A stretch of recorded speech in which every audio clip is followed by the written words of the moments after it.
A continuación, vamos con la exposición del doctor Alex Valle. Él es docente e investigador senior del Instituto de Altos Estudios Nacionales del Ecuador y de la Pontificia Universidad Católica del Ecuador. Es licenciado en Derecho y abogado de la Pontificia Universidad Católica de Quito, magíster en Derecho con mención en Mecanismos de Protección en la Universidad Andina, sede Quito, y magíster en Sociología en Flaxo en el 2012. Es doctor en Derecho por la Universidad de Bremen, Alemania, y postdoctor por la SERP Bremen Universität. Además, es docente invitado de posgrado de universidades como Flaxo, la Universidad Andina Simón Bolívar, la PUCE en Quito y la Universidad Católica de Cuenca. El tema que abordará el profesor Alex Valle es el derecho de circulación y residencia. Estimado doctor, bienvenido, muy buenas tardes y buenas noches. Muy buenas noches con todas, con todos. En primer lugar, quiero agradecer la gentil invitación de Damián, de Latin Juris. Realmente para mí es un alto honor estar junto a grandes exponentes como Teodoro Verdugo, como el compañero Luis, ¿no? de Bolivia. A todos ustedes también muchísimas gracias por la gentil atención.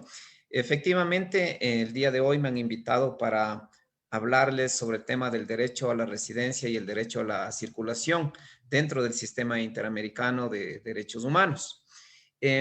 Quizás este es uno de los derechos menos discutidos, menos hablado, y en ese sentido, previo a hablar del sistema interamericano, que seguramente ya lo conocen y han estado tratando en estos días, en este evento, quisiera hablarles desde la perspectiva también sociológica y política, porque esto involucra, por supuesto, al tema del migrante y de las migraciones. ¿Sí? Entonces, para tener una idea dentro de este marco del derecho a la residencia y el derecho a la nacionalidad.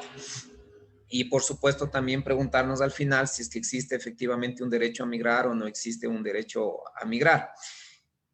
En la segunda parte sí entraré directamente en el tema del sistema interamericano. Un poco también quisiera hablarles de lo que estaba yo escuchando, cuál es, digamos, no a profundidad, pero cuál es un poco este rol subsidiario que tiene el sistema interamericano de derechos humanos, porque no se considera un organismo de cuarta instancia ni de alzada. Entonces eso tiene que estar claro. Luego también la respectiva aclaración de que la Convención Americana o Interamericana de Derechos Humanos, ¿no? O conocido como Pacto de San José también, si bien es cierto, estipula en el artículo 22 el tema del derecho a la residencia y circulación, no es, digamos, de preeminencia una convención específica sobre el tema del derecho a los migrantes, ¿no? Entonces aclararemos este tema y finalmente analizaremos 4 casos que existen en el sistema interamericano y muy brevemente también las 2 opiniones consultivas o 3 opiniones consultivas y contamos con la OC 16 de México sobre la asistencia consular. Bien dicho esto, voy a procurar tomarme el tiempo que se me ha dado de unos 30-35 minutos. Bien, en primer lugar, algo muy interesante que le escuché a Teodoro es el tema del accidente del nacimiento, que lo habla ya Jacques Derrida, que lo hablan varios sociólogos. Efectivamente, nadie elige, ¿no es cierto?, dónde nacer, ni en qué familia, ni en qué seno. Entonces, pero ese accidente del nacimiento, la lotería del nacimiento, nos predestina a nosotros y hace también que esa construcción, como el mismo Jacques Derrida, sociólogo, nos dice, nos va construyendo conforme a esa moral social que habla también Kant en la metafísica de las costumbres. Desde ese punto de vista se nos es impuesto a nosotros desde que somos bebés, ¿no es cierto?, un lenguaje, un idioma, una religión, una moral social, etcétera, etcétera, etcétera. Entonces, ese como primer aspecto, ¿no?, dentro de lo sociológico. Segundo, el tema de las fronteras. ¿Por qué nace esta distinción de nacional, de extranjero? ¿Por qué nace esta distinción? Básicamente aquí tenemos que hacer un análisis histórico, ¿no? Muchos de ustedes seguramente en el pregrado habrán revisado o estarán revisando la famosa guerra de los 30 años. una guerra que acaeció en Europa, que duró desde 1618 hasta 1648, básicamente por un tema de carácter religioso entre Fernando II, católico, y también algunos calvinistas, ¿no? de esa época. Entonces, estuvieron involucrados en este conflicto Suecia, Francia, Praga, y esto duró 30 años. Pero ¿cuál es, digamos, un poco la importancia y el nexo que tiene este tema con las migraciones? Como todos sabemos, las migraciones, perdón, las fronteras son un constructo jurídico, político, sociológico, pero al fin y al cabo son creación y construcción humana. Es decir, no son naturales.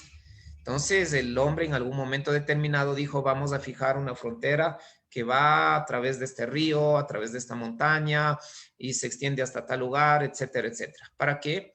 ¿No es cierto? Para delimitar más o menos no solamente el tema del territorio, sino todo lo que significa, digamos, esta perspectiva comunitarista, que luego, ojo, ya con el nacimiento del Estado-Nación, después de esta paz de Westfalia y posteriormente con las independencias de Estados Unidos, por ejemplo, con la Declaración de Virginia de 1776, la Declaración Francesa 1789, ya van teniendo, digamos, esa cohesión de lo que significa el Estado-Nación y lo que hemos estudiado también en teoría del Estado, es decir, el Estado, ¿no es cierto? Nación significa un territorio delimitado, estaban compuestos por seres humanos, por una población, está compuesto por una ideología, está compuesto, ¿no es cierto?, por una cultura aparentemente común. ¿Y por qué digo aparentemente común? Porque si ustedes se ponen un poco a reflexionar el nacimiento de esta entelequia, de este Leviatán, ¿no es cierto?, como le llamaba Hobbes, nosotros vemos que esa construcción no fue para nada natural, sino por el contrario artificial, y además fue un proceso violento. Esto no se discute muchas veces en las clases de teoría del Estado, entre otras. ¿Por qué digo que es un proceso violento? Ha sido un proceso violento, porque imagínense ustedes, ¿no es cierto? Hace muchísimos años con la conquista española, cuando vienen y le dicen, bien, ahora usted ya no va a ser Shuar, no va a ser Ashuar, ni Quichua, ni Safi, y tal, ¿no? Ahora esto se llama Ecuador, la lengua oficial es el castellano, la religión oficial es esta, etcétera, etcétera, etcétera. Entonces viene una suerte de imposición, viene un proceso de homogenización. Vamos a homogenizar a todos. Y nosotros conocemos y sabemos que los seres humanos no somos iguales, ¿no es cierto? Materialmente hablando. Tal vez formalmente hablando, ¿no? Podríamos decir que en la norma, ¿no es cierto? En la Constitución nos plasman y dice todos somos iguales. Pero materialmente, ¿no es cierto? Hay diferencias estructurales, biológicas, etcétera, etcétera. Pero un poco a dónde quiero ir. Que fíjese que al fijar estas fronteras y al denominarnos como Estado-Nación, Ecuador, Perú, Bolivia, etcétera, etcétera, nosotros estamos fijando ahí ese momento un vínculo jurídico, político con ese determinado Estado. ¿Y cuál es la importancia de esto? A propósito de derechos y a propósito del Sistema Interamericano de Derechos Humanos. La importancia fundamental es precisamente eso, la inclusión o la exclusión en materia de derechos. Nosotros sabemos que todos los que hemos tenido el nacimiento en un determinado país y tenemos la nacionalidad a través del vínculo denominado el ius solis o derecho, ¿no es cierto?, de suelo. Nazco en el Ecuador, soy ecuatoriano, ¿correcto? O el ius sanguinis, soy hijo de ecuatoriano y si nazco en otro país, pues seguiré siendo ecuatoriano. Y la tercera opción de tener este vínculo jurídico político, mire, es el derecho de naturalización. Es decir, yo voy a otro país, vivo, resido los años que están estipulados dentro de las leyes de naturalización y puedo acceder a esa nacionalidad. Pero ahí, ojo, hay un autor que se llama Rolf Graf, dice que este es un costo demasiado alto para el inmigrante porque en muchos de los casos los países exigen que exista una renuncia a la nacionalidad de origen. Entonces, Roll Graph dice, es un costo demasiado alto para ejercer ciertos derechos el hecho de que usted deje su nacionalidad de origen. Entonces, como usted ve, el hecho de ser extranjero, de ser denominado extranjero, implica el ejercicio mayor o menor de derechos. Ahora, ya vamos a analizar un poquito también de cuáles son las perspectivas securitistas y no seguritistas de lo que significa la migración. Pero lo que quiero ahora mencionarles es que este tema, fíjense, al contrario de los demás derechos, es muy difícil de ser superado, y eso también ya lo dijo ya Luigi Ferrajoli, a propósito que lo mencionaron anteriormente. Ferrajoli dice que es más fácil superar, vencer el tema inclusive de la incapacidad que vencer el tema de la discriminación por origen nacional. ¿Por qué menciona esto? Y para darles un ejemplo y graficar, yo les voy a citar aquí en cambio a Thomas Humper Marshall. Thomas Humper Marshall, un inglés, un sociólogo, que comienza a investigar el desarrollo de los derechos, ¿no? Ese famoso y pedagógico aparecimiento histórico de los derechos. Primero los derechos civiles, los derechos políticos, luego los derechos económicos, luego los derechos sociales, culturales, etcétera, etcétera. Que ojo, solamente, según Francisco Laporta, deben ser utilizados esa jerarquización solo con fines pedagógicos. ¿Por qué? Porque en el año de 2013, según el Programa y Acción de Viena de Naciones Unidas, y ustedes lo pueden buscar ahora mismo en sus computadores y demás, en el año 2013 esa diferenciación ya quedó zanjada. Se dijo que todos los derechos son iguales, todos los derechos son interdependientes, todos los derechos son relacionados y que por lo tanto no se puede hacer esa diferenciación de que primero son los derechos civiles, luego los económicos, sociales y culturales, etc. Pero ¿a dónde voy con este tema? Que si bien es cierto, y fíjense también aquí en el caso de Ecuador, que si bien es cierto que aparecen estos primeros derechos históricos, civiles y políticos, ¿sí? Luego los derechos económicos, sociales y culturales, pero con ampliaciones respectivamente de lo que significaba la nacionalidad, ojo, y lo que significaba también la ciudadanía. Y ahí hay que hacer un breve paréntesis, porque ojo, no todos los que son nacionales eran considerados, no todos los que eran nacionales eran considerados ciudadanos, ojo con eso. Recuerden la Constitución de 1830. Ramiro Ávila tiene un trabajo bien bonito, ustedes lo pueden buscar en el internet, sobre el desarrollo de las constituciones en el Ecuador, y ahí van a encontrar este trabajo. ¿Y qué es lo que van a encontrar? Que en 1830 solamente eran considerados, ojo, ciudadanos, ¿no? Aunque hayan nacido en el Ecuador, solamente aquellos que son mayores de 21 años, que sean propietarios, que sean profesionales, que sepan leer, escribir, etcétera.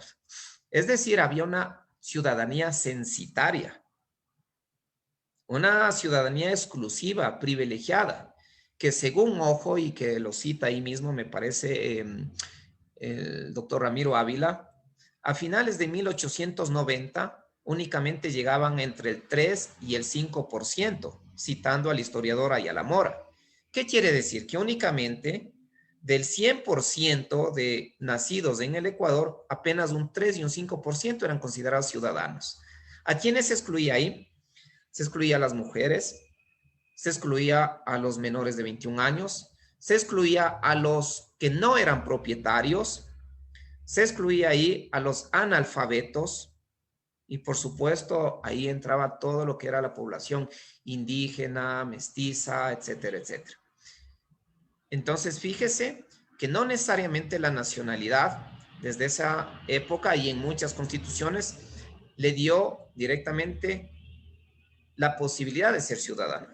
Ahora, ¿cómo se logró este acceso o esta inclusión de la ciudadanía a través de las luchas sociales?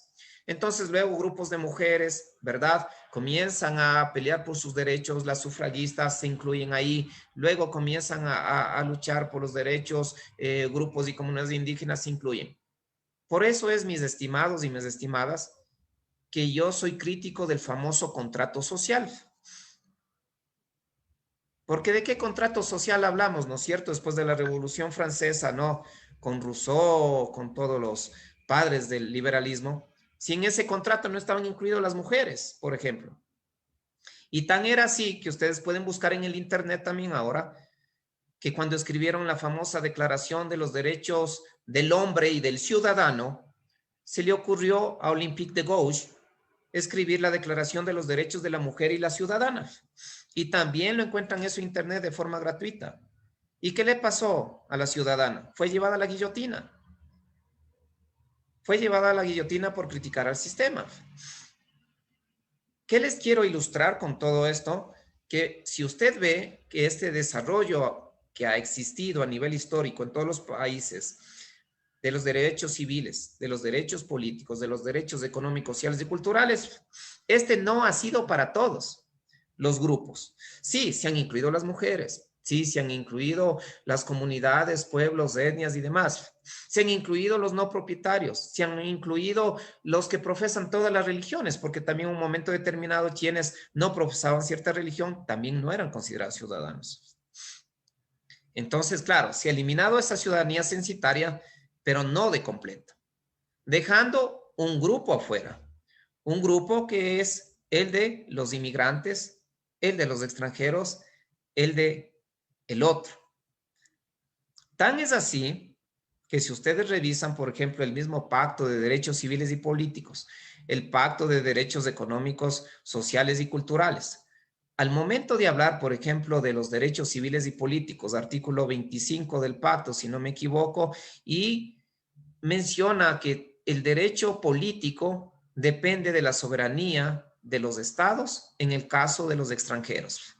¿Qué quiere decir? Que los estados bajo este principio de soberanía son los que determinan si un extranjero en el país de residencia puede participar en las elecciones de manera activa o pasiva. El voto activo o pasivo es decir, o yo voto o puedo ser también elegido.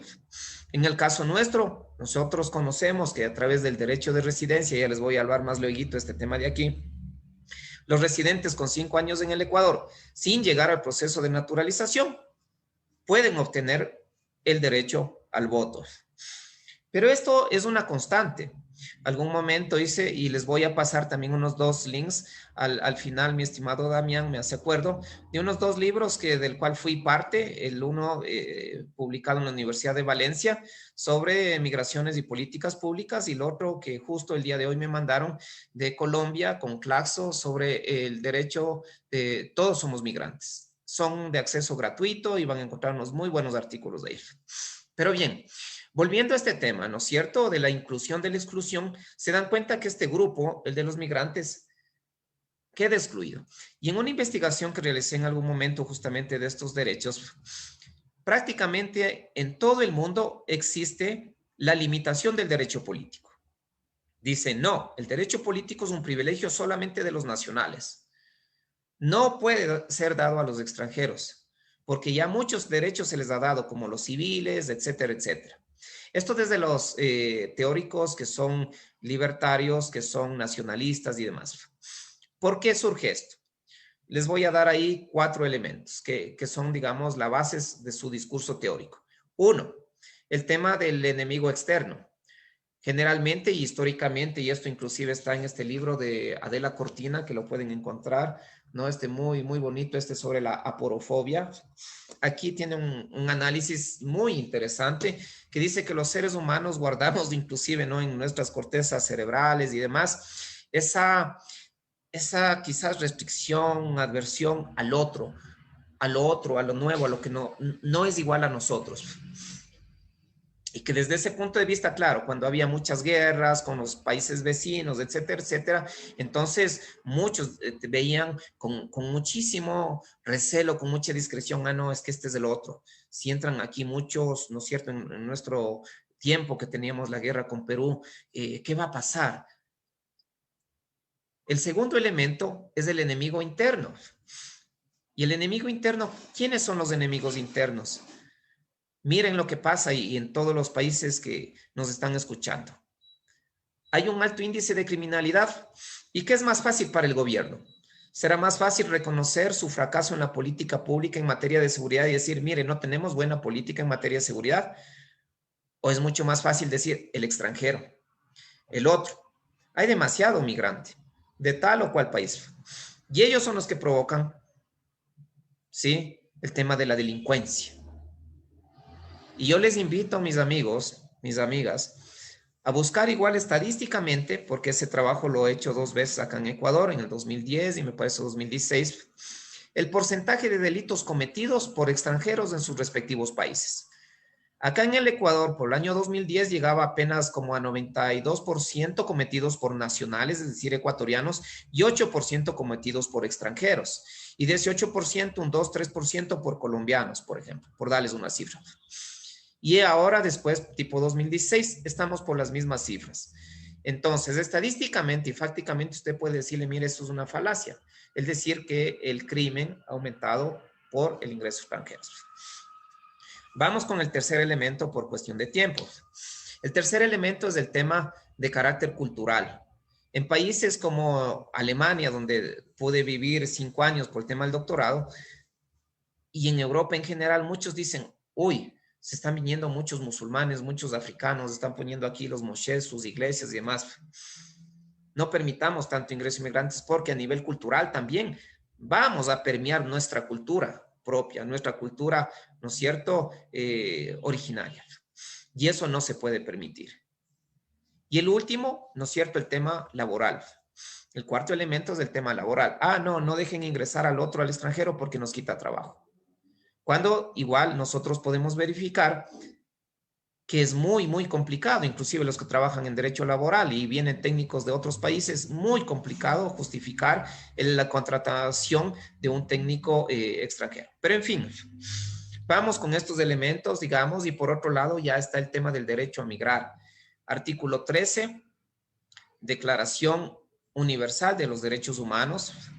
Artículo 12, Pacto Internacional de Derechos Civiles y Políticos. Artículo 22 de la Convención Americana de Derechos Humanos. Y ahora en estos 15 minutos que viene, quiero hacerles una reflexión. Leyendo a una autora alemana, se llama Nora Marquardt, ella mencionaba que el derecho a migrar es como las dos caras de una moneda. Si ustedes pueden revisar ahora mismo o el momento que puedan, el artículo 13 de la misma Declaración Universal de Derechos Humanos, siempre les dice, y lo propio también hasta en el 22 de la Convención Americana, que toda persona tiene derecho a salir de sus países y tiene el derecho a residir en otros. Pero no le coloca ahí el derecho de ingreso a cualquier país. ¿Por qué? Porque el derecho de ingreso se lo reservan cada estado.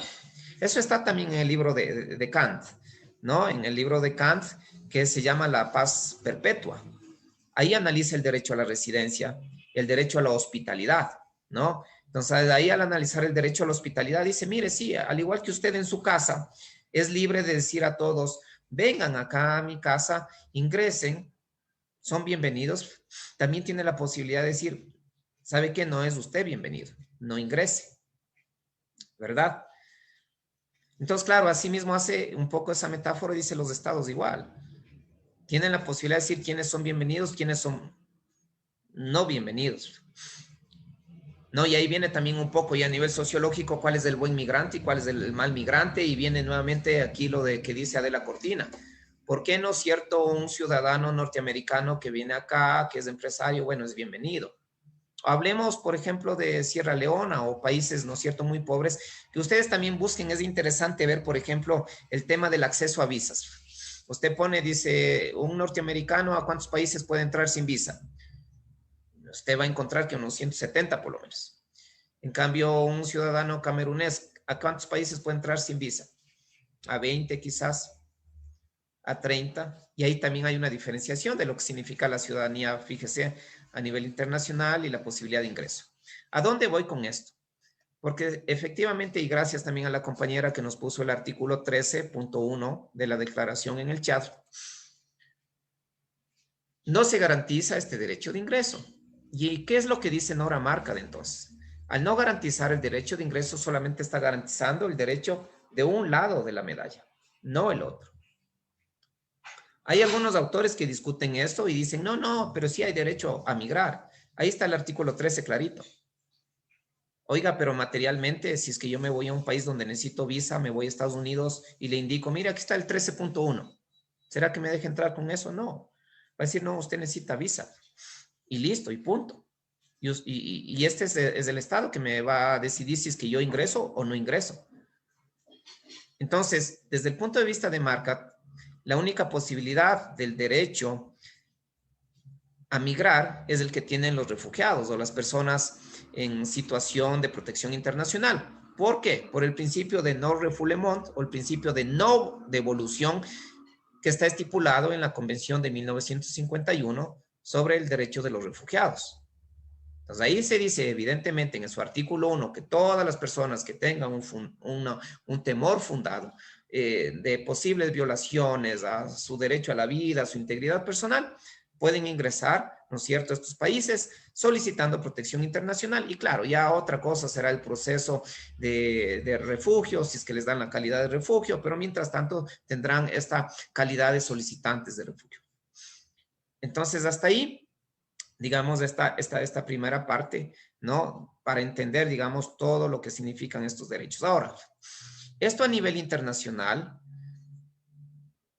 ha sido regulado, pero por supuesto, ¿no? El tema de las migraciones es un tema que viene desde toda la vida. El ser humano es un ser gregario, le gusta moverse, le gusta viajar, visitar y demás. Pero prácticamente esta regulación viene no solamente después de esta declaración, ¿no es cierto?, universal de los derechos humanos en el 48, sino que un poco más allá, ya evidentemente después de la Segunda Guerra Mundial, donde también se dieron, fíjese, muchos flujos migratorios entre continentes, no solamente entre países, por todo lo que significó ese escenario bélico. Comienzan ya desde los años 60 a tener la idea de lo que significa la gobernanza de las migraciones. Y aquí está un autor argentino, Domenech. Y ahí comienza a aparecer las ideas de los documentos de viaje, pasaportes, visas, ingresos, mayor o menor flexibilidad para el ingreso de ciertos ciudadanos.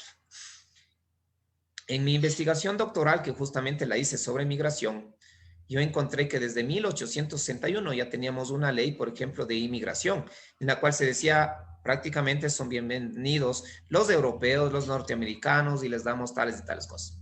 Desde ahí también había esa visión de migrante bueno, migrante malo. Pero bien, ¿a dónde voy?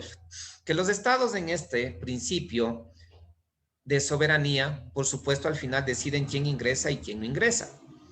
Pero muchos migrantes, ¿verdad?, no ingresan por pasos regulares ni cumpliendo con los requisitos administrativos. Y es lo que se denomina la migración irregular, la que se da por pasos clandestinos sin cumplir con los requisitos administrativos. Ahora, ¿qué es lo que pasa con este tipo de inmigración? Lo que pasa es que muchas legislaciones lo han tipificado, ¿verdad?, en sus códigos penales. Otros, a pesar de ser una acción de carácter administrativa, también han tenido sanciones como las de prisión, por ejemplo. Si bien es cierto, ojo, que a nivel internacional no está prohibido el tema de la deportación, que es un proceso administrativo soberano que tienen cada uno de los países, este proceso de deportación tiene que ser cumplido de acuerdo al debido proceso, de acuerdo a la legítima defensa, de acuerdo a todos los derechos que están contemplados en el mismo sistema internacional de derechos humanos. Entonces, no se puede, por ejemplo, deportar de manera masiva o grupal. No se puede deportar a una persona sin un proceso previo.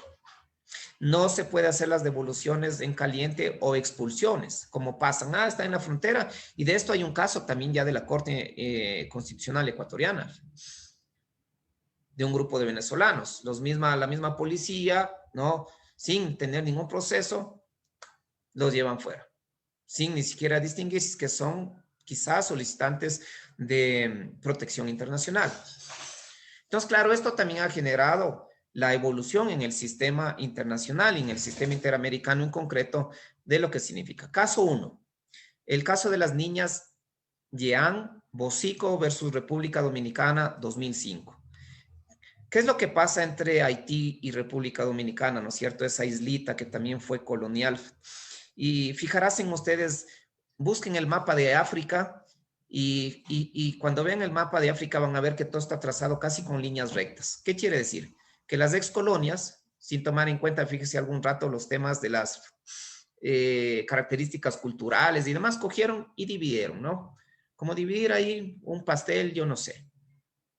Entonces, claro, aquí en este caso, esta isla, Haití y República Dominicana, un país sumamente pobre, Haití, muchos de ellos migran a República Dominicana. Pero ¿qué es lo que pasa? Que República Dominicana no reconoce siempre ni siquiera los nacimientos de los haitianos en República Dominicana para concederles la nacionalidad. En el caso de estas niñas, se va a hacer un registro, por supuesto, de las dos niñas primas, y no se lo quiero hacer por parte del Estado, ¿no es cierto?, de la República Dominicana, violando lo que significa el derecho al nombre, el derecho a la nacionalidad, porque saben lo que significa ser apátrida, no tener patria, no tener una nacionalidad. Él simplemente es como una especie de muerte civil, de no existir nada más. Pues. No puedo inscribirme a la escuela, no puedo irme al colegio, no puedo recibir asistencia de salud, etcétera, etcétera. Y también, por supuesto, una discriminación, lo que significa el principio de igualdad ante la ley. Entonces, este caso se lleva al sistema interamericano. Hay violación, como digo, al reconocimiento de la personalidad jurídica, por ejemplo, el artículo 3, al artículo 8 de lo que significan las garantías judiciales, no se dio un debido proceso, no se dio la posibilidad de defensa, etcétera, etcétera, y al final, claro, se sanciona. Este caso fue dado, fíjense, más o menos inicia por el año 97. Recién tuve clases en Flaxo, tuve una alumna de República Dominicana y me dijo que la situación continúa hasta la actualidad. Caso 2. El caso Vélez Lor versus Panamá en el año de 2010. Un ecuatoriano, fíjense, un ecuatoriano, ¿no es cierto?, que viaja y es detenido en Panamá. Por supuesto, dice ahí, si ustedes buscan ahí la ficha técnica, además dice supuesto, no es confirmado todavía, por supuesto, indocumentados. Le privan de la libertad, pero aparte de privarle de la libertad, ¿no es cierto?, no se da lo que es la asistencia consular y también recibe trato cruel, inhumano y degradante. Entonces, claro, este caso lo que significa es, hey, con relación a lo que significa la opinión consultiva 18, no puede usted tratar a una persona por el mero origen nacional, ¿verdad? Primero como un criminal y segundo, digamos, desconocer la dignidad humana. No por el hecho de ser nacional de otro país, usted va a desconocer la dignidad humana y someterle a tratos crueles, inhumanos, degradantes, torturas, etcétera, etcétera. Violando, por supuesto, los artículos de igualdad ante la ley, violando el artículo 25 de lo que significa las garantías judiciales, el artículo 8 también, ¿no? Todo lo que significa debido al proceso, etcétera, etcétera. El caso 3, que tiene que ver nuevamente con República Dominicana, es el caso Nadeye Dorsema versus República Dominicana del 2012. Este sí que ya se pasaron ya en este caso. Porque se pasa un camión por el paso, ¿no es cierto?, fronterizo y demás. Y allá, según lo que me comentaron, también ya les digo, está esta alumna, hace 2 semanas, por ahí nomás que terminé clases, no hay una policía, sino hay un ejército y el ejército sabemos que tiene otro enfoque dentro de lo que significa más bien la protección exterior. En fin, utilizan las armas, matan personas, el camión se vira y todo este grupo de inmigrantes haitianos o un buen grupo de inmigrantes haitianos mueren ahí. Entonces, claro, esto lleva a la Corte Interamericana de Derechos Humanos también, ¿no? Por temas de violación del derecho a la vida, por violación a la integridad personal, a las garantías judiciales, porque encima ya los que estaban heridos les llevan y les detienen. Y claro, cuando estaban detenidos, según lo que hay versiones, inclusive la policía o este ejército de migración les pidieron dinero para no recibir tratos crueles, inhumanos, degradantes o llevarles a trabajar, no explica dónde, pero en fin. hay este caso. Y finalmente también pueden encontrar en el caso del sistema interamericano de la familia Pacheco Tineo versus el Estado Plurinacional de Bolivia, que este es del año 2013. Pacheco Tineo. ¿Qué es lo que pasa? Aquí este es un caso también interesante porque tiene que ver con la protección internacional.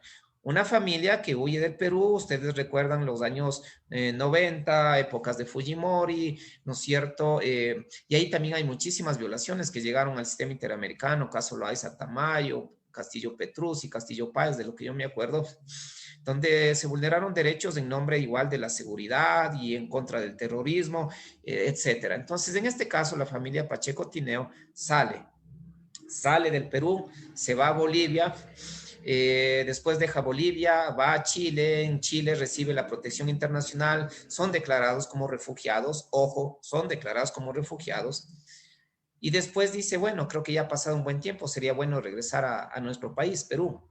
Pero para regresar a Perú lo hacen por Bolivia, ¿sí? Lo hacen por Bolivia y son detenidos. Son detenidos en Bolivia diciendo ahí ustedes no tienen aquí ningún tipo de papeles para haber ingresado aquí a Bolivia. Hay una inmigración irregular, les detienen y los van a devolver a Perú. Entonces, claro, ahí se arma, ¿no? El conflicto porque, claro, al ser responsable el Estado chileno, al haberles dado protección internacional, dice, hey, ojo, tienen calidad de refugiado y están bajo nuestra protección. Usted no debe mandarlos a Perú porque además los iban a devolver a Perú. Y luego se confirma que en Perú todavía había el peligro latente respecto de su integridad personal y sus vidas. Todo esto también igual ir respetando, ir observando lo que significa el debido proceso. Se negó un habeas corpus, inclusive cuando estaban detenidos, no se les dio el habeas corpus, no se les dio recurso alguno, tampoco se dio la asistencia consular, de acuerdo a la opinión consultiva 16, que en algún momento lo pidió Estados Unidos de México, sobre la obligación que tienen todos los estados de prestar asistencia consular a todos los inmigrantes detenidos en estos casos, por ejemplo, ¿no? De deportaciones o cualquier otro. Hay la obligación. En estos son, digamos, los casos, los 4 casos que existen en el sistema interamericano, más las opiniones consultivas que mencioné, la opinión consultiva 18 sobre la situación de los inmigrantes irregulares y la opinión consultiva 21 que tiene que ver con los niños no acompañados, ¿no es cierto? Inmigrantes y la opinión consultiva 16.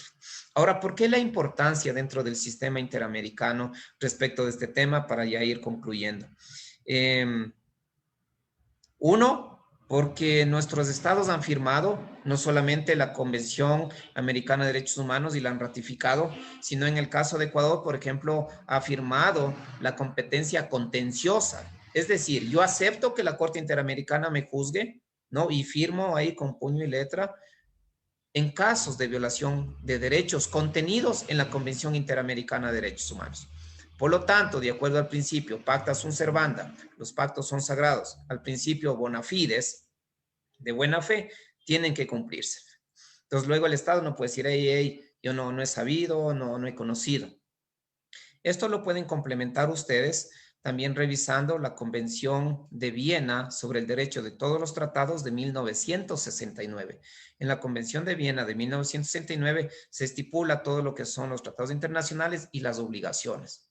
Ahora, ojo con la jurisprudencia del sistema interamericano, porque ahí también viene lo que significa el famoso control, ¿no es cierto? Un control de convencionalidad, un control que tiene que ver con que efectivamente nuestros estados armonicen la legislación interna, no solamente con las convenciones internacionales que firmamos, sino también con estas disposiciones, porque recuerden que además el derecho internacional público tiene varias fuentes, ¿no? Como sabemos, fuentes del derecho a nivel interno, fuentes del derecho internacional, y esto está, me parece, en el artículo 46 del Estatuto de la Corte Internacional de Justicia. ¿Cuáles son las fuentes del derecho? Las convenciones o tratados internacionales, la doctrina relevante a nivel internacional, la jurisprudencia, ¿verdad? Entonces ahí la jurisprudencia del sistema interamericano, por supuesto, constituye una fuente internacional del derecho. Además, si es que nosotros hemos firmado estos tratados, ¿no? Por esta principio de convencionalidad tenemos que armonizar. Quizás puede venir la duda un poco respecto de lo que significan los instrumentos como las opiniones consultivas. Usted puede decir, bueno, es que es una simple opinión. Eso no es parte del hard law, sino es parte del soft law. Es decir, no son vinculantes directamente, de acuerdo a la Convención de Viena del 69.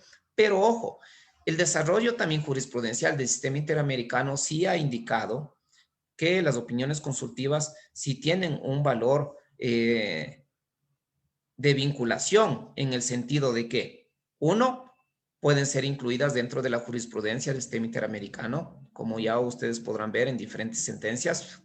Y dos, también un carácter, digamos, erga omnes, en el sentido de que, ojo, si le está dando el órgano máximo, que es la Corte Interamericana de Derechos Humanos, una interpretación respecto del alcance de ciertos derechos para que estos sean cumplidos por el Estado y el Estado no obedece, muy posiblemente puede incurrir en lo que significa un ilícito internacional. Es decir, la vulneración de uno de los derechos, en este caso contenidos en la Convención Interamericana de Derechos Humanos. Eso sería de mi parte. Muchísimas gracias por su atención y estoy presto a lo que significan sus preguntas. Voy también a buscar los links de los libritos y cualquier consulta también a Damián luego le pasaré el correo electrónico. Muchas gracias por su atención. Perfecto, muchas gracias, estimado doctor. Tenemos dos preguntas. Vamos a escuchar directamente a los dos cursantes que han levantado su mano y luego vamos con la respuesta previo a la siguiente ponencia. Le escuchamos, estimada Wendy Rodríguez. Muy buenas noches, muchas gracias. Quisiera agradecerles por una noche más de conocimiento y quisiera pedirle que por favor compartan lo que el exponente gratamente va a compartir con el curso para que nosotros podamos tener un diagnóstico más efectivo sobre el tema. Mi duda surge, ¿no? ¿Qué es lo que pasa en el caso de que se viole el asilo de un ciudadano? Supuestamente cuando existe ya un asilo diplomático, es el Estado que tiene a la persona el que ejerce. ¿Cuál es el procedimiento una vez de que ya se ha violado, como en el caso Perú-Bolivia, en el que hacía referencia el exponente, para pedir la tutela consular al Estado que ha generado la omisión de la protección del refugio? Eso quisiera que un poquito nos indique, por favor. Muchas gracias. Bien, muchas gracias, Wendy. Vamos ahora con la pregunta de Celso Escobar. Lo escuchamos, Celso. Sí, muchas gracias, doctor. Muchas gracias, doctor. Felicidades, doctor Alex. Excelente la exposición. Me gustaría conocer su punto de vista, doctor, con respecto al fenómeno de la migración ilegal hacia los Estados Unidos de varias naciones latinoamericanas. ¿Qué hacer ante un país que evidentemente no forma parte de estas estrategias para poder respetar los derechos humanos y que de hecho las estadísticas nos hablan que es el que mayor ha vulnerado los aspectos en la materia de migración? ¿Qué hacer? ¿Qué podemos hacer la comunidad latinoamericana? Usted en su experiencia en la investigación, habiendo estado en Alemania, ¿qué podría usted vislumbrar que pudiéramos nosotros generar desde un instrumento jurídico o no sé, de alguna otra naturaleza que pudiera permitirnos esto? Sobre todo porque, bueno, estamos viendo que pasó el gobierno de Donald Trump, que fue uno de los más recalcitrantes en el tema de cierta forma, de expulsar a millones de migrantes. Concretamente en el caso de México, el país en el cual habito, pudimos ver cómo cuando se dio esta expulsión masiva de migrantes, muchos jóvenes incluso cuyos orígenes llegaron siendo niños allá a los Estados Unidos, regresaron al país y tuvieron que integrarse en partes laborales, en partes educativas. Hubo una amplia población incluso de personas en este sentido. Entonces, me gustaría además conocer esa opinión, distinguido doctor. Muchas gracias. Ok, muchísimas gracias por las preguntas, Wendy y Celso. Vamos por la primera, el tema de la protección consular.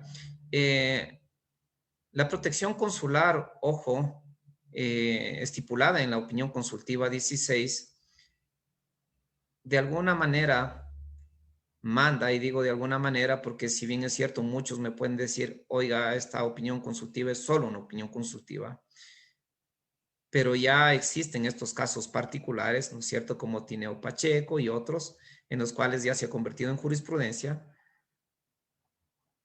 Lo que estipula es que cada estado tiene la obligación de dar la asistencia consular. ¿Y qué significa?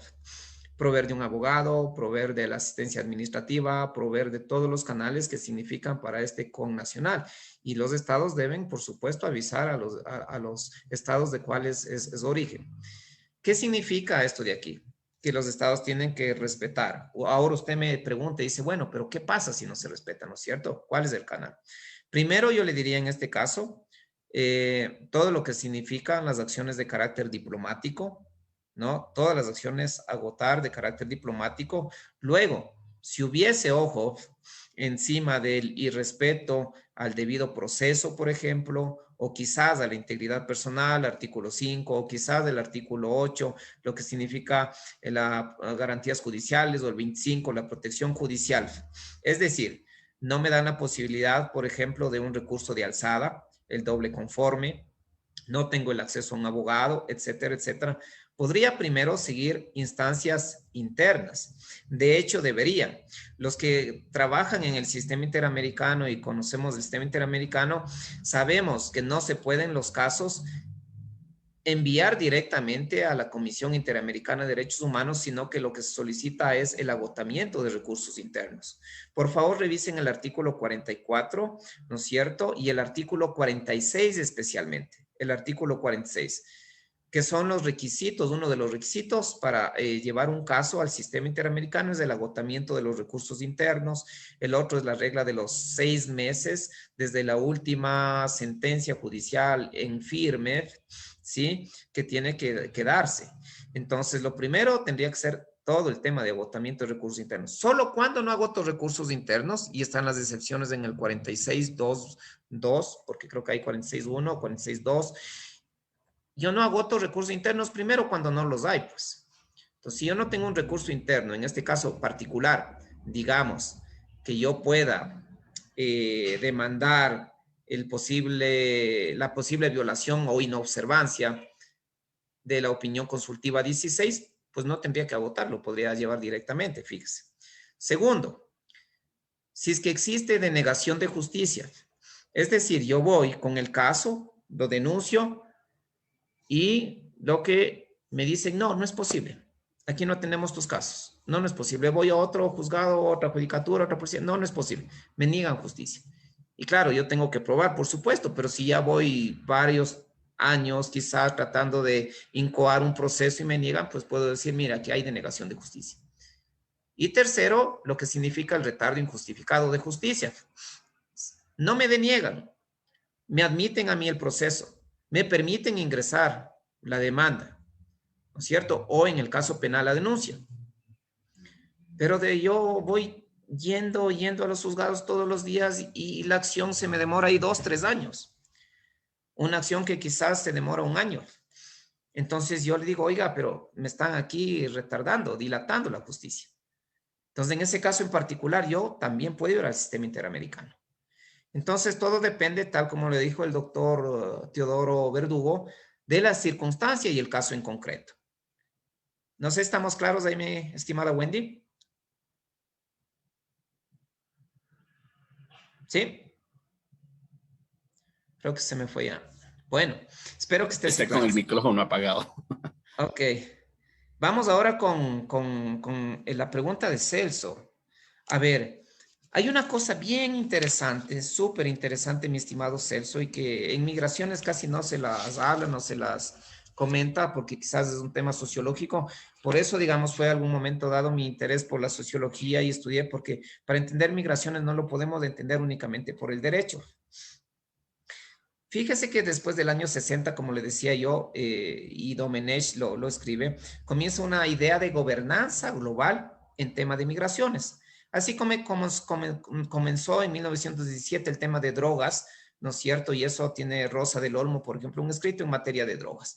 Entonces, en el año 60, a través, por ejemplo, de la Organización Internacional del Migrante y de las mismas Naciones Unidas, comienza una política que se denomina gobernanza migratoria.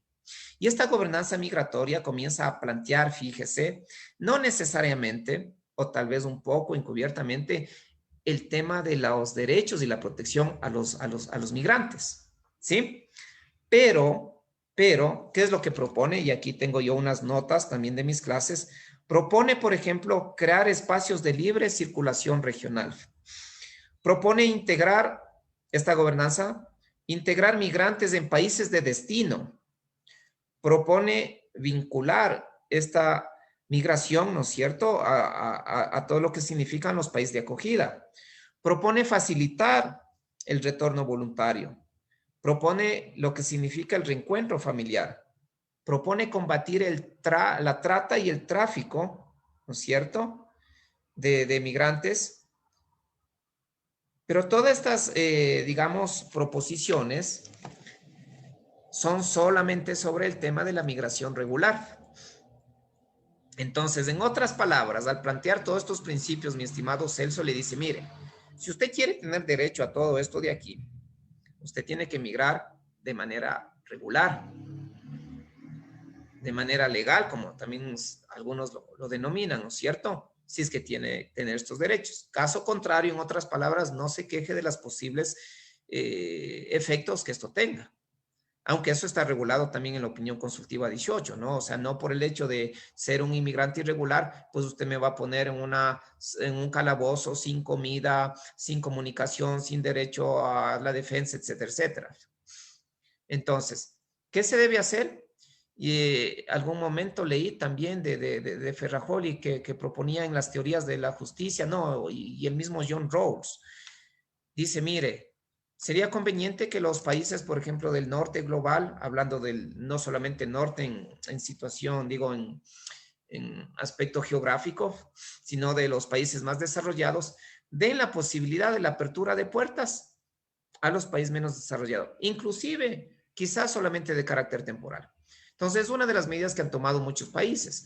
El Ecuador mismo en algún momento con las migraciones domésticas de los trabajadores domésticos con respecto a Perú. España con respecto a ecuatorianos que iban a migrar a trabajos técnicos. Alemania con los turcos que vinieron a trabajar cerca de 8 millones acá. Entonces, una migración más o menos no permanente, pero que le permite el sustento, digamos, en temas de carácter económico. Lo otro, crear condiciones en los países de origen, pues. Ojo que el tema de la migración, no todos quieren migrar, hay varios tipos de migración. Migración voluntaria, ¿verdad? Pero también hay una migración involuntaria, como el caso de los desplazamientos forzados a nivel interno, los refugios a nivel internacional. O la situación de una crisis económica completamente calamitosa, donde no me queda más que salir para sobrevivir, pues. Entonces, en ese caso en concreto, ¿qué es lo que deberían hacer? ¿No es cierto? Invertir en estos países. Eso lo está haciendo, digamos, países europeos, especialmente, fíjense en todo lo que significa Ceuta en España. Busquen igual, es increíble ver. Ahora vieron recién también, ¿no? Lo que pasó, ¿no? El rescate de un bebé, muchos muertos ahí. Y claro, los europeos en alguna medida piensan en esto, pero se debe fortalecer más el tema del trabajo y las posibilidades de que estos inmigrantes no arriesguen su vida de esta manera. Ojo, y quiero para finalizar nada más y no quitarle el tiempo al próximo exponente quizás, de que al igual fíjese en que el derecho penal en todas estas décadas y quizás de siglos, con el famoso tema de más penas, de derecho penal del enemigo, no ha logrado disminuir la delincuencia. En la migración tampoco vamos a lograr disminuir la migración irregular, simplemente poniendo más controles, haciéndoles más difíciles, pidiendo más papeles. Porque lo único que se ha mostrado en estos últimos años es que la migración se vuelve más costosa, porque los coyoteros cobran más, y la migración se vuelve más peligrosa porque nuestros migrantes arriesgan la vida. Muchas gracias. Muchísimas gracias, estimado doctor. Agradecemos su ponencia y pues le cedo la palabra para que pudiera despedirse de esta audiencia. Bueno, muy gentiles por su amable atención. Digamos, no quiero cansarles mucho. Espero que haya sido, digamos, interesante, que haya podido darles algunos elementos respecto del tema de la migración. Les voy a pasar yo ahora en el chat general, si me lo permite, aquí, estos 2 libritos que les había ofrecido y mi correo electrónico personal para cualquier elemento. Luego agradecer a Damián, que como bien dijo Teodoro, pues es una de las jóvenes promesas acá del Ecuador. Yo lo veo y lo sigo también en redes, ¿no? Con muchísimo cariño, con mucha admiración. Espero que más gente se vaya involucrando en el tema de la academia, del tema de la investigación. Yo sí soy un seguidor de lo que es Paulo Freire, ¿no? Que siempre dice primero educación, segunda educación y tercera educación para sacar adelante un país. En ese sentido, mi llamado a todos y cada uno de ustedes para seguir preparándonos, para seguir estudiando, porque esa es la única arma que se tiene desde la subalternabilidad, es decir, desde abajo, una lucha desde abajo. Muchas gracias nuevamente, Damián, y gracias a todas y a todos por escucharme. Que tengan una buena noche. Muchísimas gracias, profesor. Igualmente, una buena noche.